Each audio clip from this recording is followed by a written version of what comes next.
One of the things that always comes up is, oh, they're using it to cheat, to write a paper, to all these other things. But if for its purpose, and that is to you really learn how to use ChatGPT, amplify your creativity, amplify what's in your brain, then you're going to have a game changer. What is one of the ways that you've used it for your athletes that have been one of the most beneficial for them? Time management, creating the schedules. So you just have to know how to iterate and keep. How do you think it's going to change college sports, whether that's for the better, for the worse, for both? It depends on how everything shakes out, because if, let's just say you're an athlete, you're at a school where you are helping drive a lot of revenue, you're going to think twice about moving or going somewhere else because of. In what ways should they operate as a business? In doing so, how should they also do certain things to protect their own interests so other companies don't take advantage of them? Anything that you have a question about, throw it in there. Like IP that you're trying to protect, some intellectual property that you.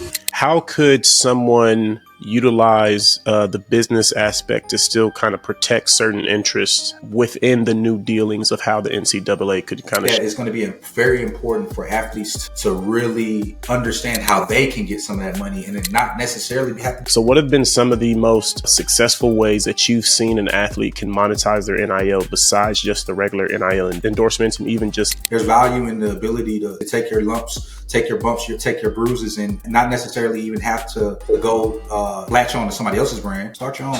But what is white labeling? White labeling is when you have a distributor that will take whatever they have the base of whatever product it is, and they will. What's going on, everyone? Welcome to another edition of Athletes Wisdom Podcast, where we break down how to build a successful brand and how to make sure that you're succeeding in every way possible with your brand and your business.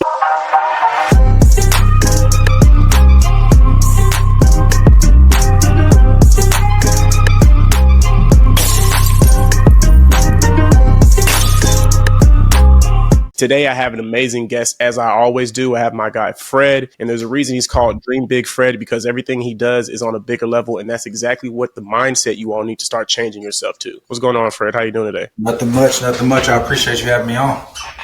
Hey, man, I appreciate you taking the time. So for the people who aren't familiar with you, I'd love to just kind of have you give them a little bit of background about yourself. Yeah. So just just to tell the story, right? So I started out, Dream Big right out of college.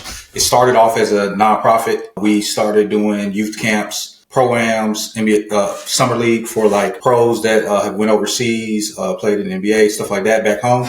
And it was started to bridge a gap between, the kids in our area and the athletes that have come before them. Because what I had found was that, there wasn't a lot of game being given back. And so throughout my professional career, I got into tech.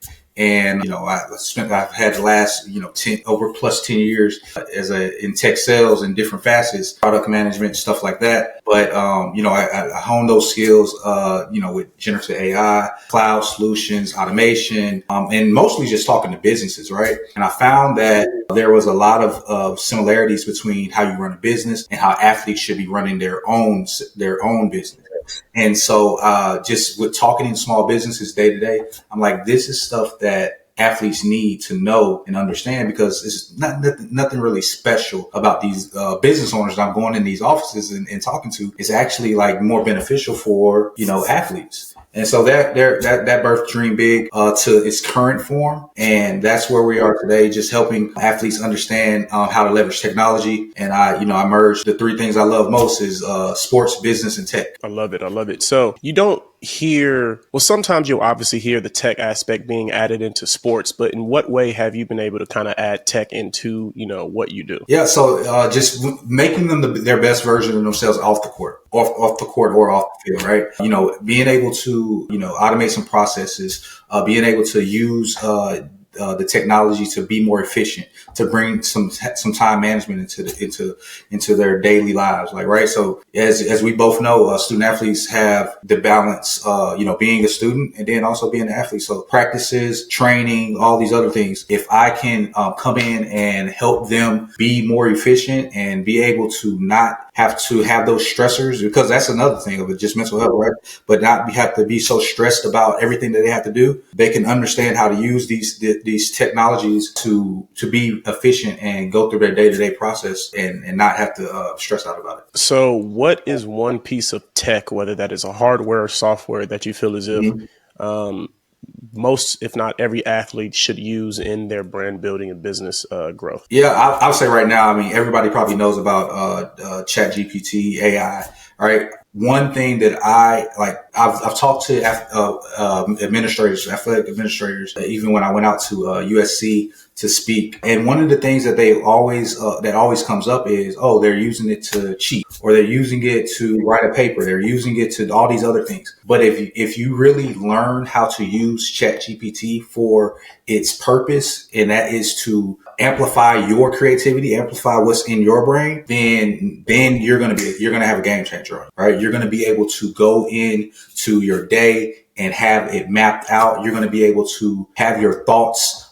processed and put into a more formatted way that's going to help you clear out your brain of the things that's going on in it. It's going to be a game changer. So that's the one thing that I definitely think. It's not necessarily that they're not using it. I just don't feel like they're using it right. And that's where Dream Big Sports comes in to help you all use it right. So when you say use it right, there could be many different interpretations of what that looks for each athlete. What is one of the ways that you have seen it used, or that you've used it for your athletes, that have been one of the most beneficial for them? Yeah. So time management. Creating the schedules, being able to, my biggest thing is, and I'll use, like, at Microsoft, we have to take all these certifications, right? Using it as a study mechanism is probably was a game changer for me. It was a certification that I had to take, and I had failed it like 2 times by one point. I used ChatGPT and I started breaking it down. I said, hey, break this down to me in the simplest form as if I was a sports fan. And then it started giving me sports analogies to these concepts that I was trying to understand. And just think about it from the standpoint of, like, hey, it's going to be able to be your assistant, right? And that's what so Microsoft Copilot. It's not going to be the person, the thing that drives or flies the plane for you, right? It's your Copilot. So you're only going to get out of it what you put into it. So you just have to know how to iterate and keep going to be able to find the ways that you need to use it. But like I said, one of the big things is as a student athlete, you're taking these tests, you're trying to do these papers, like really hone in and understand how it can help you and be your sidekick, your personal co-pilot for you. Gotcha. So I want to pivot a little bit into the business side of things, right? And I know we've had conversations offline talking about this a little bit, but I always tell athletes, right? Like, whether you like it or not, you are a business now, right? Especially the college athletes. You are a business. How you operate in the NIL space should be as a business, because you get a little bit more benefits doing so. In what ways should they operate as a business? And in doing so, how should they also do certain things to protect their own interests so other companies don't take advantage of them? Yeah, I think it really goes back to some of the technology we were just talking about. Like, anything that you have a question about, like, throw it in there. If it's some IP that you're trying to protect, some intellectual property that you have an idea about, see how you can come up with some stuff that's going to protect you legally. But as far as just operating like a business, build that structure. Have, like, what are you interested in? Find out what you're interested in, and make sure you're partnering with brands and people that are going to be within your best interest. Don't just take a deal just to take it. Make sure that it's going to be something that's going to represent you well and represent your brand long term. Because one thing I think that a lot of people aren't thinking about is what they're going to do long term. Because let's just say it's 4 to 5 years that you're a student athlete. How are you positioning yourself to be the best version of yourself you can be outside of that sport? Because if you keep positioning yourself, you keep getting these brand deals that are authentic to yourself or are authentic to the version of yourself that you're trying to get to, then you're going to be golden. Because now once you're done playing that sport, everybody doesn't necessarily go pro, but you're going to be a professional at something else, right? And so if you're able to leverage proper opportunities that are going to be good for you, like, you may be able to get a job from this brand that you worked for in the past. You're showing them that, hey, I know I can work, I can do this. You're showing them your skill set. You're auditioning, you're interviewing for that job later on. Essentially, like, you're interviewing for some other job because you're showing them what you can do and how you can work. I love that. So Obviously, the NIL space is growing and changing every single day, right? So I want to ask you, from somebody who's kind of been in it since the beginning and just kind of seen some of the changes and how it's shifting, where do you think it's going just within the next 365 days, the next year? I think that I've been seeing a lot of some of the schools are taking more ownership on it of, controlling the narrative and controlling the deal flow. So I think there is going to be a time where you're going to, as a business professional on the outside looking in, you're going to have to be more creative, and you're going to have to be able to bring some value. There's the days of just being able to, throw stuff at athletes and they just take it or whatever. Like a lot of these athletes are getting more savvy, and a lot of these schools are trying to take more control over what deals they have coming through. So I think that it's going to be something that is a lot of money going to be coming in, but it's going to be a lot of control being held on to. Okay. So in what way do you feel as if would be the best way to, how do I phrase this? With all the money that's going to be coming in, right? Because now there's going to be money coming in from different places in different ways. Yep. How could someone utilize the business aspect to still kind of protect certain interests within the new dealings of how the NCAA could kind of shift? Yeah. And I read a stat. It said that by 2026, I think that NIL will be a $1 billion, I think $1.6 billion business, right? And so with all that money coming in, I think that it's going to be very important for athletes to really understand how they can get some of that money, and it not necessarily have to be a brand deal, right? Like it could be your brand that you're creating, and you partner with different, people who are want to get money or want to like even from the standpoint I talked about my work with nonprofit. Like it could be you as an athlete creating your own nonprofit, and you being able to funnel some of that money into your community and doing things that you love and bringing up some ideas that's going to be beneficial to you. Like I said, I'm always thinking long term. Like I said, dream big, right? So thinking long term, thinking big ideas. The more that you can do for yourself, because instead of taking that check from the brand, funnel that check into your community or your brand that you are creating that essentially helps others, as well as being able to help yourself long term. Because if you could build something that's going to be invaluable, because you can take that later on in life and show that at 21, 22 you had a business running and operating that had these opportunities that you found, you sourced, and you marketed, and it's going to be so many other transferable skills that you're going to be able to gain and show that you have gained over the years. I like that. And you said a couple things. First question is, we always hear obviously about the NIL endorsement side and NIL partnership this, NIL partnership that, this athlete partnering with this company, but we don't often hear about all of the other ways to monetize in NIL. So what have been some of the most successful ways that you've seen an athlete can monetize their NIL besides just the regular NIL endorsements and even just the NIL merch that we still see a lot of? Yeah, that's what I was going to say from the merch side, but like I said, it could be your interest, right? Like if you love coffee, I don't know. You can start your own coffee brand and may not know about white labeling, right? So understand, learning about stuff like that, white label your own coffee brand or whatever thing that you're interested in. And now you're going to learn about the back end, the business side of things. Find your interest and then just go out and try to do it yourself. Like there's value in that. There's value in the ability to take your lumps, take your bumps, take your bruises, and not necessarily even have to go latch on to somebody else's brand. Start your own. Learn how to do it. Fail. That's probably the biggest thing that I definitely would want to tell all the athletes. It's the Athlete Wisdom Podcast, right? Go fail. Go fail at something. Don't just feel like you have to have somebody else do it for you. Just go out and try something and fail at it. Because failing is going to teach you something that's gonna last you a lifetime. So you said something earlier. For one, I wholeheartedly agree, because the failure is not just failing. It's an opportunity to learn something new. But you said something earlier in regards to white labeling, right? Mm-hmm. Obviously, we know what white labeling is, but Yep. what is white labeling for those? Oh Because you yeah, yeah. said not a lot of people, not a lot of athletes know about white labeling. So kind of break that down to Yeah, me. so white labeling is when you have a distributor that will take whatever they have the base of whatever product it is, and they will allow you to put your brand, put your name on that product, and they do all the work on the back end, and it's your branding. So it's not that you have to build it from scratch, but you are building the brand. So everything is already formulated, or if it's software, or if it's whatever, if it's a product,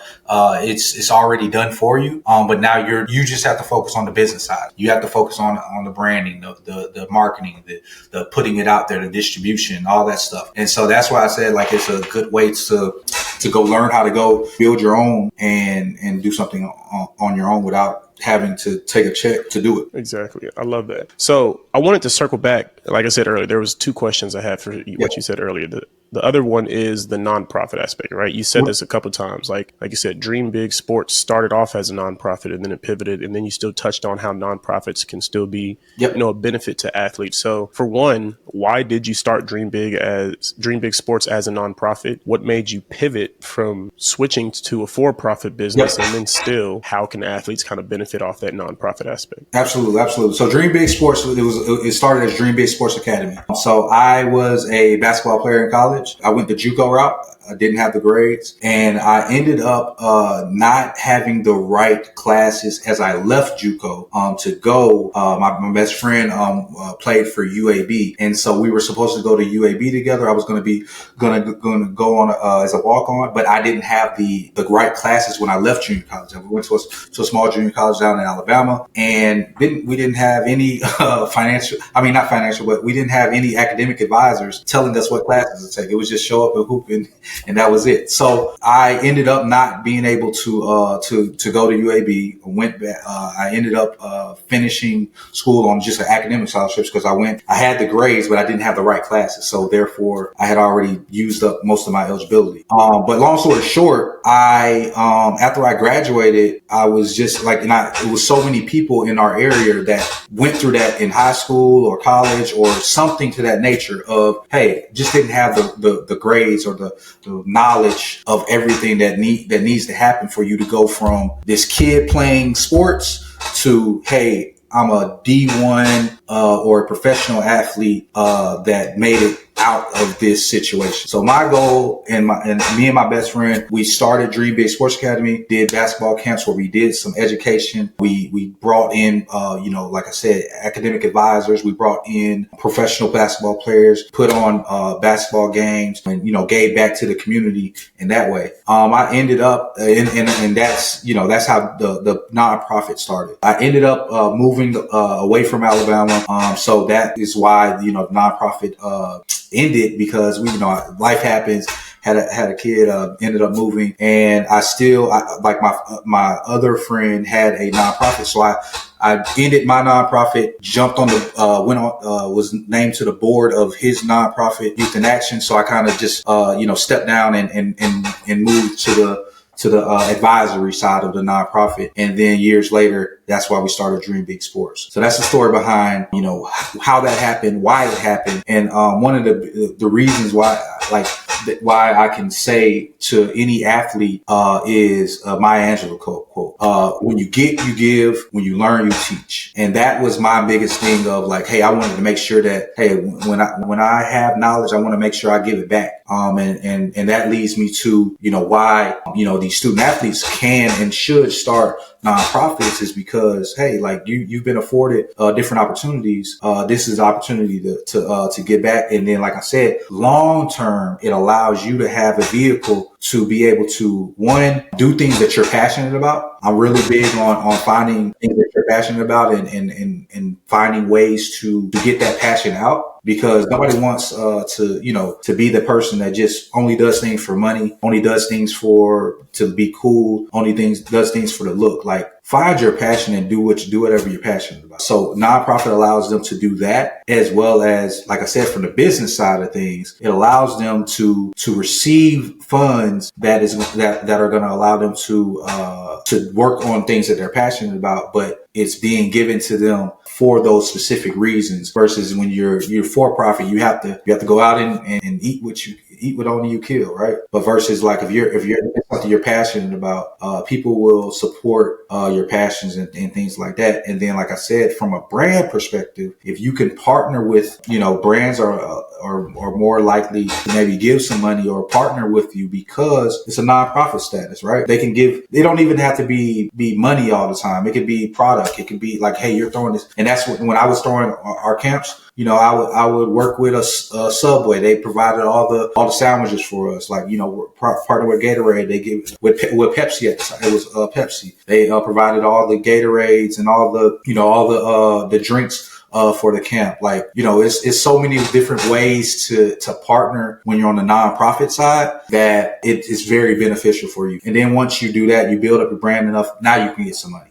Right. So I like that. So if there was one thing that you could, how do I say it? Obviously you played college ball, right? And NIL wasn't in play back then, but knowing that obviously NIL is in play now for the athletes coming up, especially that Juco route, right? Because you don't really hear anything about the Juco NIL side. I'm not even sure if it's legal. Actually, it is legal on the Juco side, and it got legal, I want to say a year and a half ago. So as a Juco athlete, right, what would you say would be a benefit, or Juco D3, D2, whatever the case may be? How should they build their brand and still be able to monetize off NIL that's different from the D1 side? Yeah, I think that's where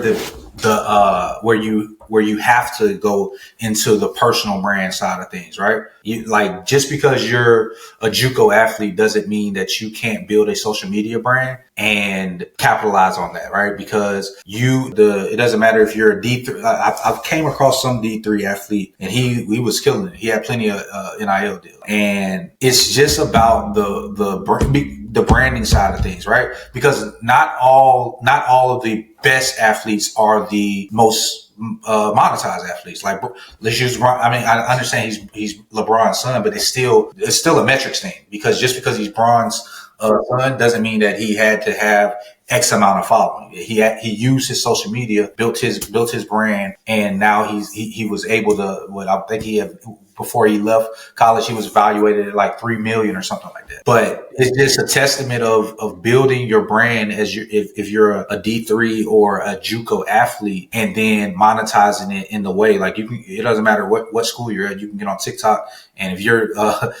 you're dancing or whatever it may be, you can gain a following. Or, like I said, when you're thinking about junior colleges especially, they are typically in rural areas and small towns. And one thing about that is that gives an opportunity for you to partner with the local restaurants, the local dealerships, the local whatever it may be. And you have a lot less people to as your competition, right? You don't have, I went to a small city called Bruton, Alabama. It took you maybe 5 minutes to get to the other side of the town. So it's like, if that was a thing back then, like, it's plenty of local restaurants and things like that, if it's partnering for, I get some free, me and my teammates, we get free meals every week, or me and my teammates, we get, some free gear from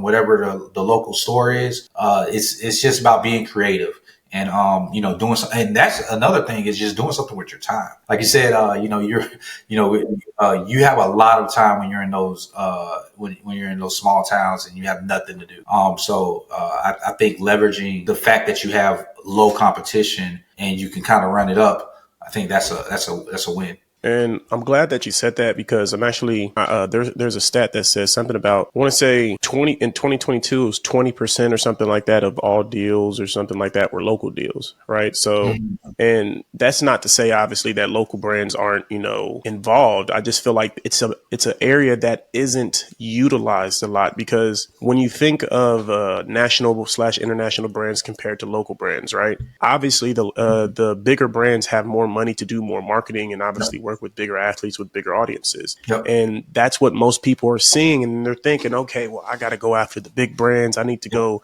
get my $1 million deal from Nike. And then they get disappointed, right? When they can't even get somebody on the phone or connect with somebody on LinkedIn or get, on Instagram, wherever the case may be. But more oftentimes than not, what's not shown is the fact that, for one, these smaller businesses and these smaller brands still need marketing in some way, shape, or form, whether they like to admit it or not, or whether they know it or not. But then even more so, the ones that know it and want marketing, right? Yeah, they might not have $1 million to give you, right? But if they got $1,000 over, let's just say, the course of a month, right, and you do a couple posts for them, or even like a 2-month deal, and you're still able to get $1,000 or $500 from this brand, you do that 5, 10 different times, right? 5, 10, 20 times, that's going to add up, and you're still going to be able to get a good amount of change from that, while also still simultaneously, and this is also just depending on who the person is and how they build their brand, it's also an opportunity to give back to that community as well. Because like how you were saying earlier, when that nonprofit side, right? Sometimes brands, both on a national, international level, right? If it's done properly, they have a marketing budget. Sometimes that marketing budget can be exhausted, but brands still have like a community budget, right? Like to give back to the community for, their tax breaks purposes. So being able to connect with these local brands, you can also put a camp together or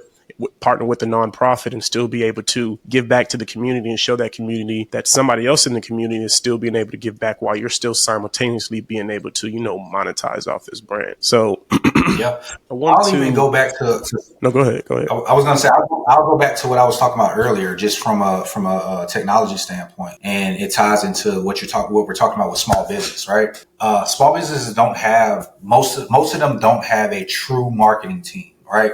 They don't have the budget for a marketing department and things of that nature. So having some of these skills, like social media skills, even just using ChatGPT to create a social media calendar for the brand, for you to produce, and you learn all these operations, and learn how to use Zapier to automate some of these processes where you create all the content. You have all the content that's going to go out every week or every other day or whatever the case may be. You learn all these skills, and then you take it to the brand, and then you say, hey, not only are you getting me for my social media following, but I'm actually coming up with the marketing plan, the marketing strategy, all of these things, and now you're getting a 2-for-1, and I am worth it because of XYZ. So you line out your value, and now you're valuable. And then I'll take it a step further in the sense of just Black businesses, right? Like you're able to go to Black businesses and maybe partner and build some equity into one of these deals, right? You come in and you may be able, instead of getting the money, you go in and you prove your value, and now you're able to maybe get equity, and then now you're building Black businesses. Exactly. And that is something that isn't talked about enough. Like I always tell my athletes, like, hey, like I love working with some of these smaller brands because we have the opportunity to negotiate equity within it. But, sometimes I always say you're doing 100% of what you can do with 100% of the information you currently have. Right. So they don't know that, okay, like this is something that can be better for me long term unless somebody actually, and it's not just telling them, right? You have to like make sure that they visually, like mentally understand what it looks like, because then imagine if, you partner with the local food brand, right?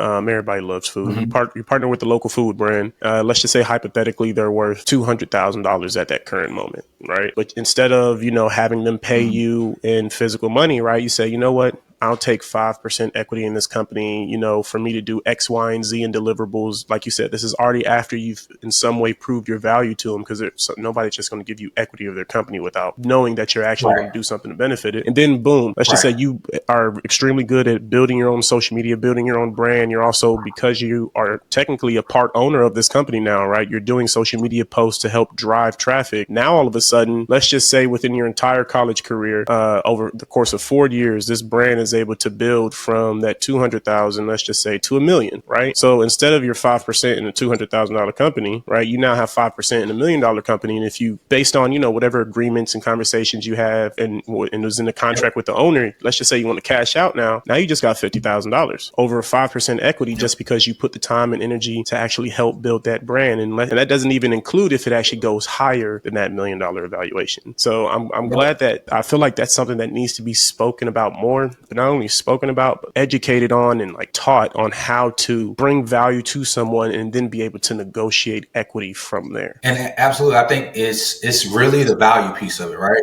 Understanding how to articulate your value, how to show what you have in your toolbox that can be leveraged as a value piece for them. Like everybody wants to look at this number of whatever it is, the social media following, and think that that's the only metric that matters. There's also there's also a piece of what can you do for, like, if you have 20,000 followers, you have 100,000 followers, but they don't actually move. When you say move, if they don't follow, if they're not truly following you, then what is it? What is the value to me as a business owner, right? Like if you can't get them to buy anything, then are you true? Like what is that? What do those followers mean? So I think there are skill sets that you need to gain that it's going to make you valuable. So I want to pivot a little bit back into just kind of like how the world of NIL is changing a bit, right? So obviously at what today is, it's August 2024 currently, right? And the NCAA ruling it's still in play, right? But the NCAA ruling is essentially saying that schools now have to, include athletes in the revenue share, which cuts out, in my opinion, some of what the collectives were initially doing, because now it puts more responsibility on the schools to make sure that they're actually delivering on what, was promised to these athletes, because athletes are pretty much getting the short end of the stick with, being promised X amount of dollars by collectives, and then they transfer to that school, and then all of a sudden the collective pulls out. But now if the athlete were to transfer, they're losing a year of eligibility, or they can't play, or whatever the case may be. So how do you think that this is, with the new revenue share model, how do you think it's going to change college sports, whether that's for the better, for the worse, for both? What's your take on that? And that's before you say that, I'm sorry. I say that to say, because I know somebody who actually works with a lot of collectives as well. And this person told me that they have never seen a collective pay out 100% of the money that they promised an athlete. Right. So the fact, and I never, even if it was a couple $100 short on like 10,000, like let's just say they promised 10,000 and they were only like $100 or $500 short. They have never seen a collective pay 100% of the money that they promised. Right. So what's your take on how this model is going to kind of change college sports for the better or for the worse? It's interesting. I didn't even think about it like that, but it could potentially, it could make it worse. But I was going to say it could potentially make some of those that transfer portal that is the Wild Wild West. I was going to say it could slow it down, because there may be some. It depends on how everything shakes out. Because if, let's just say you're an athlete, you're at a school where you are helping drive a lot of revenue, do you think you're going to think twice about moving or going somewhere else because of the revenue sharing, right? You're helping drive that revenue. And I would think that just from a bit, and maybe these kids probably won't think this far, but I would think that your swing in revenue, your ability to swing that revenue is going to take a while, right? So if you have been there for X amount of years and you're able to drive revenue, you would want to benefit from the revenue that you have driven up. So unless you're going up, you're not necessarily benefiting yourself. You have to. It's going to make people really think twice about transferring. As far as the top athletes, I like that you said that, because I feel like in recent months the transfer portal conversations died down a bit. Maybe it's just because it was off season for football, and a lot of them already moved, or I don't know what the case was, but I feel like with the transfer portal specifically, and I'm glad you kind of brought that up, I definitely think it'll help clear it up a bit, but I feel like it'll also have athletes. How should I say this? I had it, but let me think about how to phrase this.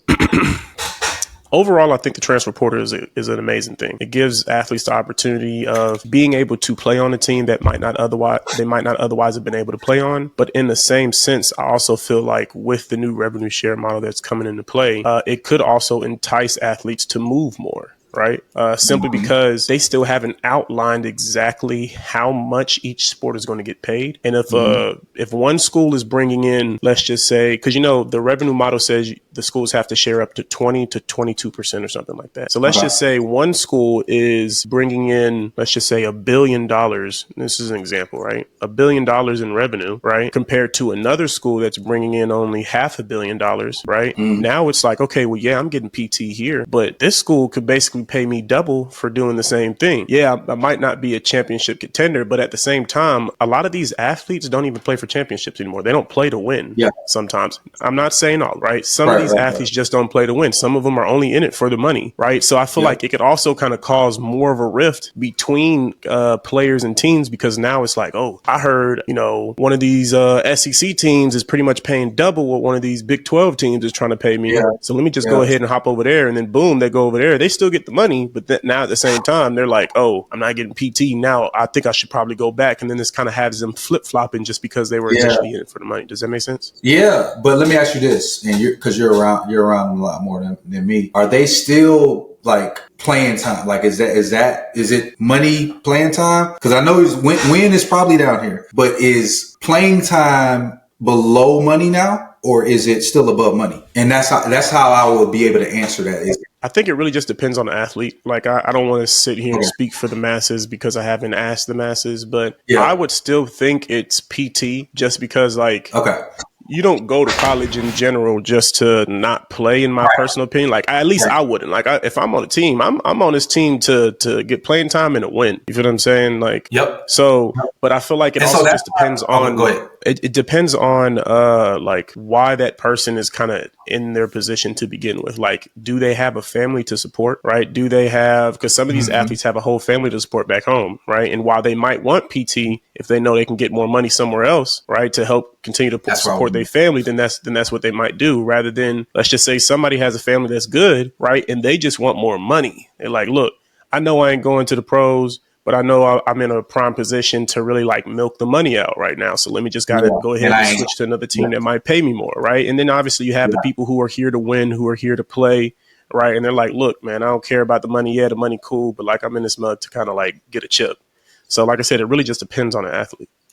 Yeah, and so I was thinking about was that you're going to have the ones that may be like, okay, well, yeah, I'm going to go to the opportunity where I can get a chance to play and I can win. And then you have the ones that may, like, this is where I was going with it, is that I think it makes that decision a lot harder, because if you are playing and you're making money, do you transfer for the win? If I already am I'm playing, and maybe we haven't gotten like the right team in place, but I'm doing my thing, and I'm driving revenue to this school. Do they necessarily change schools just for that? Or if you're not getting playing time, but you're making money, do you go look for playing time somewhere else? Because there was a lot of that, right? There was a lot of like, okay, they're leaving to go get playing time from they're leaving the bigger university to go get playing time somewhere else. Does that, and my thought went to, does that make them think twice about leaving to go get playing time somewhere else? Man, I wish we had an athlete to ask right now, right? I could always put these hypothetical answers out there, but I feel like this is a conversation that kind of needs to be had more, though. You know what I'm saying? Because I like it. We thankfully, there's going to be a bit more structure within the NIL space. So like athletes can be able to operate, and even the professionals that help the athletes, like that aren't directly working for the school, like we're able to help them, succeed in the best way possible, help them operate with, a much more clear and outlined way of doing things. But at the same time, there's always going to be certain outliers. There's always going to be certain, conversations that still either aren't being had or need to be talked about more. And I definitely feel like just the transfer portal and how just this NCAA settlement is really going to change that, because this isn't the only settlement that's still, this isn't the only case that's still in play. There are still at least 2 to 3 other major cases right now that are still in play that can still affect the world of college sports. So I'm definitely excited just to see how all of this kind of shapes out. Like I said, it's definitely going to be something exciting to see. So before we closed out, I always like to end with this, right? If there was one piece of information that you could give the audience, the athletes that are listening, what would it be? Why did you give it to them? And how could they enact on that information? I would say dream big and fail fast.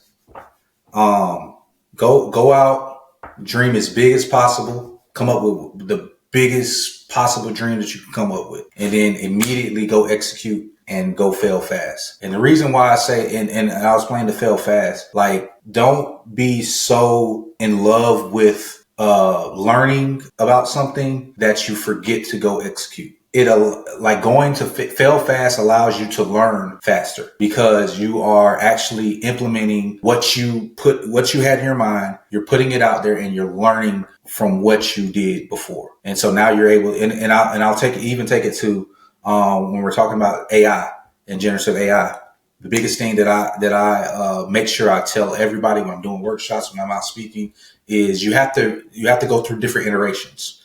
And iterating is, hey, you put something in, it's going to spit out some more information, and you're going to go back in and you're going to tell it some more information. It's going to spit out information. So both of you all are learning.